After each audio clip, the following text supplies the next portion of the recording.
Olá, clã assustador. Aqui quem fala é Anice.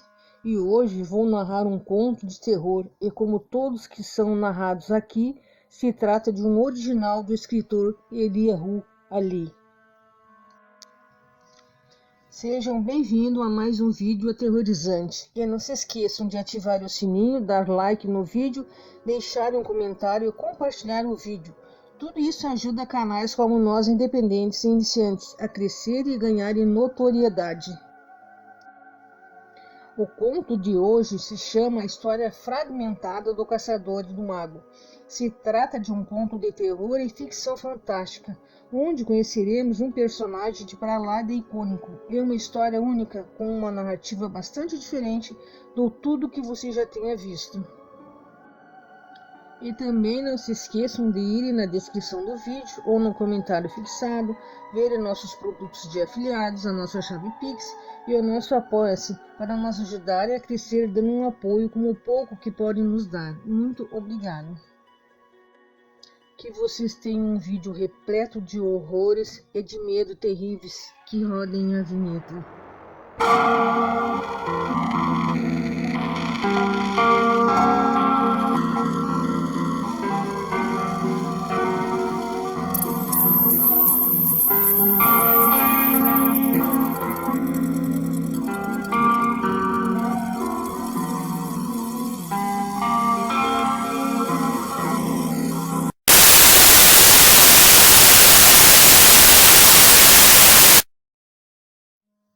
Em certa tarde de sol, quando um raio fúlgido de luz trespassou entre as folhas das árvores e o vento soprava o perfume das flores para as narinas de quem o pudesse sentir, entre todos que ali estavam, entre todos aqueles rostos castigados pela miséria e pelo trabalho árduo, havia um que parecia menos sofrido e menos fraco.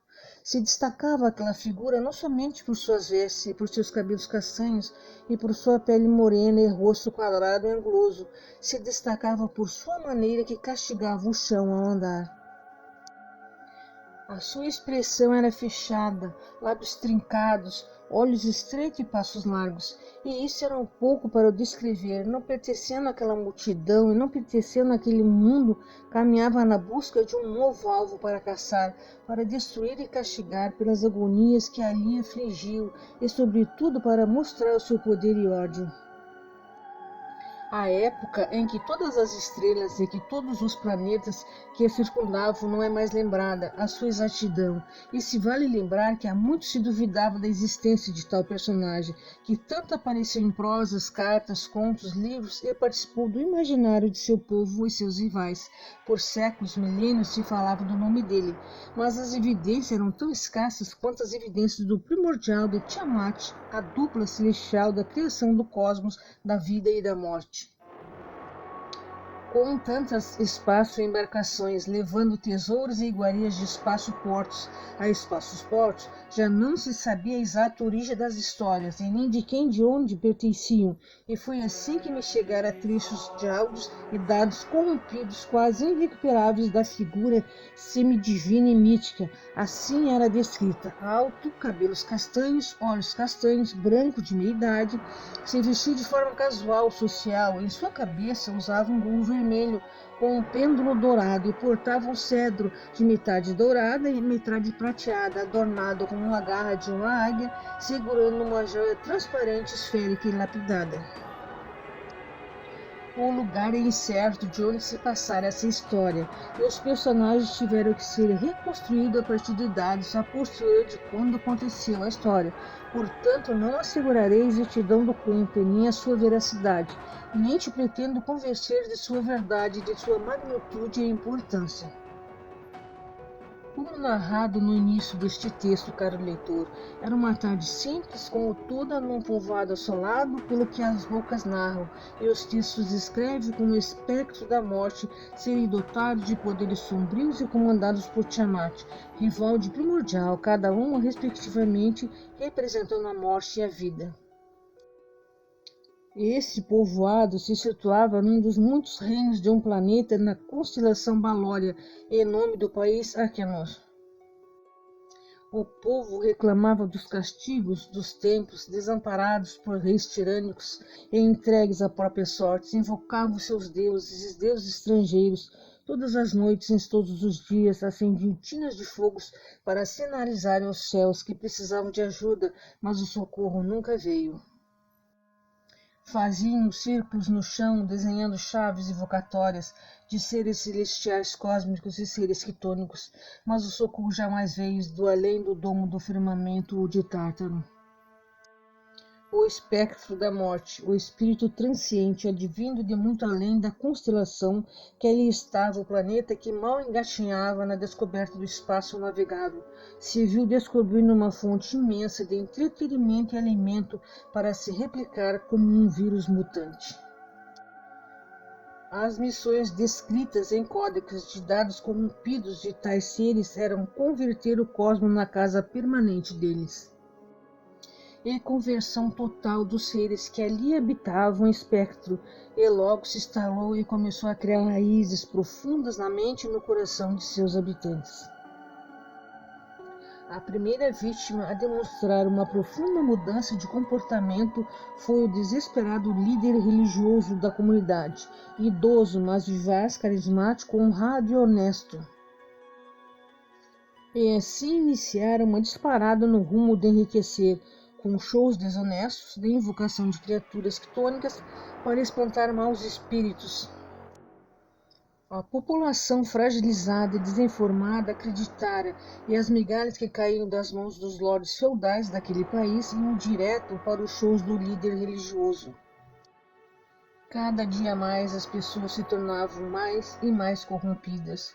Não têm mais o que perder, pensavam elas consigo mesmas, mas podiam perder muito mais do que elas vestiam, muito mais do que a comida que faltava para saciar a barriga que já roncava, muito mais do que o dinheiro que não dava para comprar roupa e nem alimentos. Podiam perder a vida, a alma e a honra.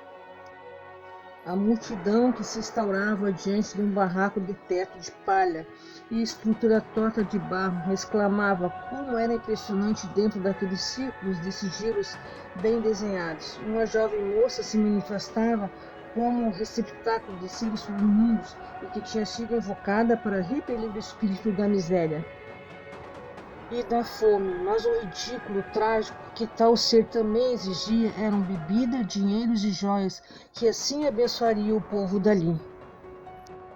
A multidão não pestanejava, faziam no pequeno altar chover o que pouco tinham, e o líder recolhia sorrindo e fazia gestos de bom grado. Para o povo que partiam mais pobres e mais enganados, menos um que não jogara nada, o homem de roupas tintas e gorro exótico, ele jamais se enganara e estranhava o que ali se passava. Havia ancorado a sua célula, que já há alguns anos usava para viajar pelo espaço navegável. Não muito tempo antes da narrativa dessa história, ele já tinha suas dúvidas que aquele país podia estar sofrendo o que outros mundos sofreram, a ancoragem de espíritos transcientes que, apesar de não serem culpados por todos os males do cosmos, tinham uma predileção em se aproveitar de sentimentos profundos e complexos de gente fragilizada. A sua partida diante da pequena casa não fora somente por repúdio do show sem graça e ser enganador, mas sim para a investigação do povo simples daquele povoado. Os textos narravam que uma jovem adolescente havia sido a segunda a demonstrar uma bruta mudança em sua conduta moral. De jovem simples, vivaz e obediente aos seus pais, passara a ser obscura e fugia do seu lar para o cultivo de hábitos noturnos e vampirescos. Não se sabe se não passava de exageros, mas a importância de tal personagem foi o encontro da jovem com o personagem principal. Dada a altura da narrativa, a adolescente estava a drenar o sangue de uma montaria típica do planeta, que por falta de dados eu chamarei de cavalo, em paralelo com o que era descrito. E a jovem que drenava o sangue, chupando uma ferida feita com um canivete e o rosto coberto por sangue, observava a figura austera do personagem central e fugira para as sombras, como uma fera repelida pela luz do dia. Perseguindo a jovem ou mago, a partir de agora irei me referir assim a ele. A alcançá-la depois de tropeçar numa raiz, a vida implorando pela própria vida, como se a figura mágica iria a tomar para a morte, se defendendo com ataques curtos e assertivos, mas o mago apenas recolhera, a removendo o punhal e a levou para sua família, que a esperava desesperadamente e que se vira numa situação chocante. Como narrado tanto nos textos de origem mais diversos, o mago, o personagem central dessa narrativa, tinha um conhecimento elevado de alta magia e já havia lidado com situações similares e, portanto, não temia a transformação daquela gente que estava inebriada pelo espírito que as corrompia, a alma como um trato de engorda para o gado antes do abate. Assim seria mais fácil de convencê-los de sua pseudo-divindade e os tomarem como agentes ou até alimentos.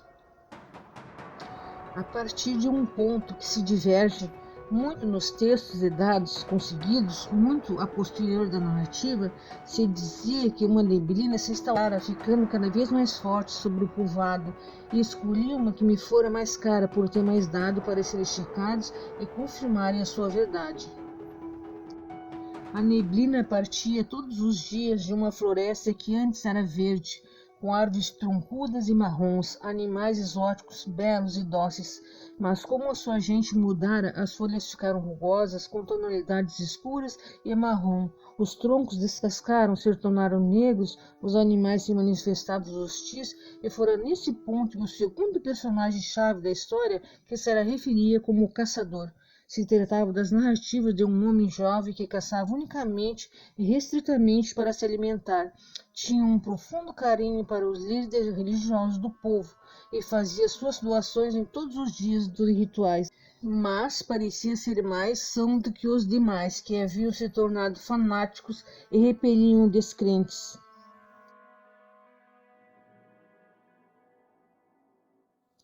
O mago, em uma de suas muitas incursões dentro da floresta, por desconfiar que ali estaria a chave para desvendar o que se passava com toda aquela gente e com os reinos daquele mundo, e como desconfiava de espectros da morte, era sua missão ir até onde podia com seu trabalho.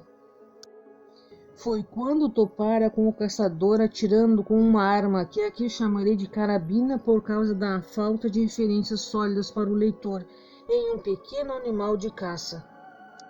O mago se aproximara curioso com a perfeita mira e o tiro limpo que a matara a vítima na mesma instância. Sua estadia entre a sua gente já se fazia há muitos dias, portanto ainda agressivo se ocorrera entre eles. O caçador o recebera com muita cordialidade, pelo fato que o mago não ser mais nenhuma novidade no povoado. O caçador o indagara a razão que levava o mago a se embrenhar na floresta que estava em mutação e que chocara o mago, pois a grande maioria não percebia sequer mudança em si e nos outros. Quiçá reparariam na natureza que o cercavam, que eu respondeu que também notava a mudança que cada dia ficava mais evidente em todas as coisas. O caçador ficou feliz por não ser o único que revelara que se sentia diferente, como se um zunido dentro de si não parasse de ressoar. Que determinadas vezes se sentia incomodado e mais transformado pelo som, mas acreditava em seus deuses, que aquilo passaria, que a mudança estava vindo para ser boa e que tudo se muda para o bem. O mago ignorara o otimismo do caçador e prosseguira com a conversa disfarçada de investigação. Ambos andaram lado a lado por longos quilômetros dentro da floresta e se depararam perdidos, já que a floresta estava em constante mudança pelo espírito ao ponto as árvores se manifestarem hostis. Eles temeram ficarem ali à noite, portanto o mago acendera seu cetro para se ter luz para a fuga. E de profundas perversidade, revelando rostos como de pessoas mortas em agonia, galhos se pareciam com mãos ossudas, raízes que pareciam pés com garras e cheiros profundos de carne podre, era sentido no ar que vinha com a neblina forte. O caçador não fizera muitas perguntas dos poderes que presenciara e recebera respostas contundentes e sinceras. Agora que as narrativas não se divergem e sim se concordam entre si, não há sequer uma dúvida que esse ponto que obtive por áudios, vídeos, textos e dados de códex que esse fragmento motivou várias outras histórias e narrativas, e que há algo real de concreto nessa história. As trevas e a neblina se uniram para que a luz do cetro do mago fosse repelida e que os envolvesse ainda mais para que não fugissem da floresta. O dia que estava acabando se tornou noite imediatamente, sem estrelas ou iluminares noturnos para que se houvesse uma única luz para os guiarem. As árvores que tinham se revelado faces horrendas passaram a sussurrar entre si obscenidades, palavras de ódio, sentido assassino e magia, até para o poderoso mago soava como horrendas e de profunda perversidade. O caçador estava indo para um ponto que não haveria volta. O mago erguera seu cetro para o canto acima de sua cabeça. A joia eu estava sendo ofuscado, revelara uma luz branca e limpa, e com as palavras que são entoadas até pelas crianças mais jovens, quando se tem medo do escuro ou de criaturas do próprio imaginário fértil, fora dito: Fiat Lux.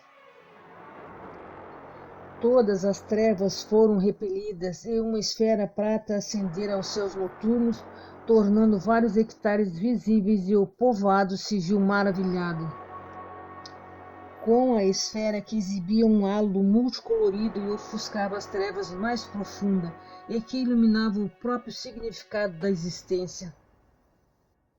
Mas não durara, nem fora o suficiente para libertar aquela gente enfeitiçada pelo espectro de intenções escusas. Servira mais para um sinal para que aonde se há as trevas é necessário acender a mais forte luz que há dentro de si. Logo que saíram da floresta, foram recebidos pelo líder religioso, desconfiado, era de longe o mais afetado pela magia convertedora do espectro da morte. Antes, o que era um senhor honrado e honesto, se tornara um senhor vil e de maus hábitos. Antes se revelava uma corpulência muito notável. Naquela altura já se revelava uma aparência esquelética, onde os olhos eram afundados e a cabeça se assemelhava muito mais a um crânio com uma pele fina e cinza a cobrindo.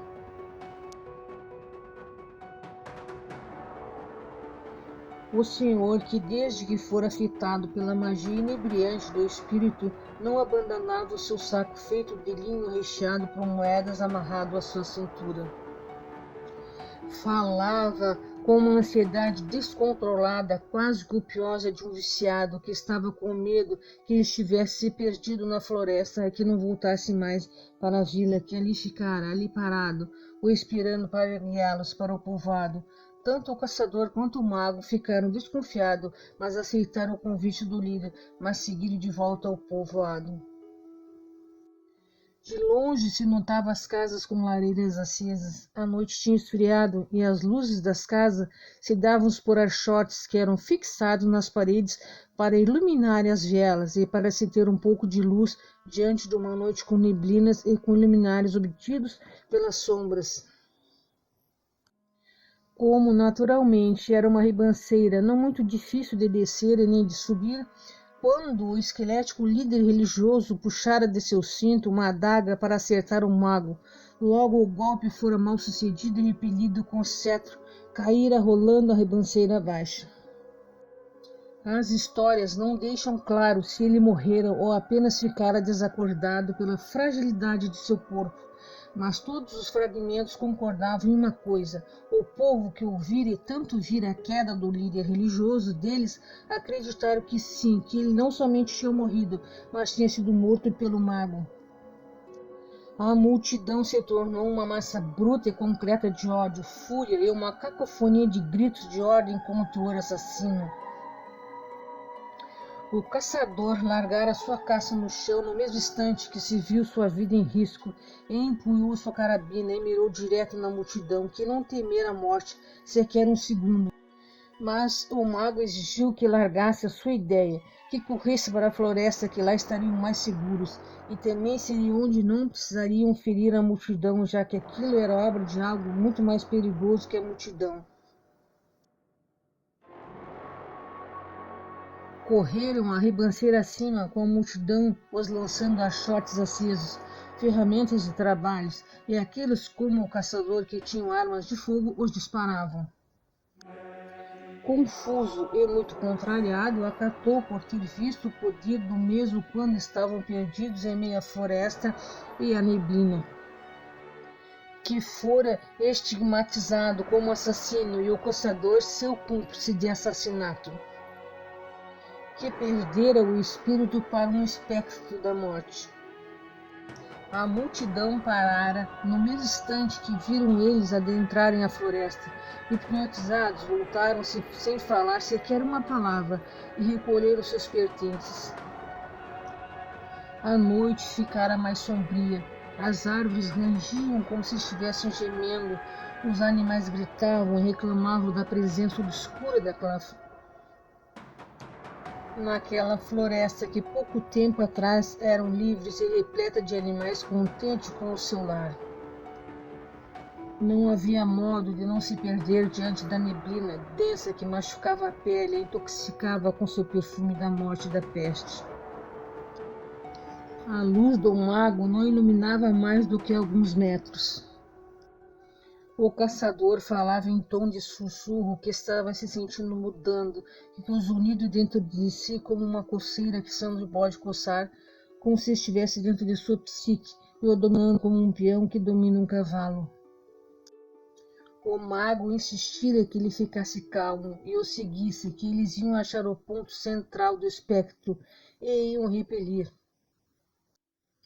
E aqui é outra vez que os fragmentos se divergem.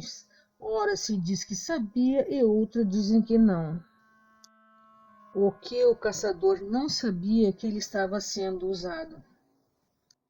Conforme o caçador reclamava que se sentia mais incomodado com os unidos, mais o mago sabia para onde ir. Por ser o único consciente e que essa coceira servia como um farol para encontrar a criatura quitônica que inebriava o povoado. Bastava perguntar se estava ou não ficando mais forte ou incômodo. Portanto, mesmo que a jornada fosse arriscada e que eu poderia perder o seu guia para a loucura, como os outros do povoado, ele insistiu como último recurso de sua caçada ao espectro.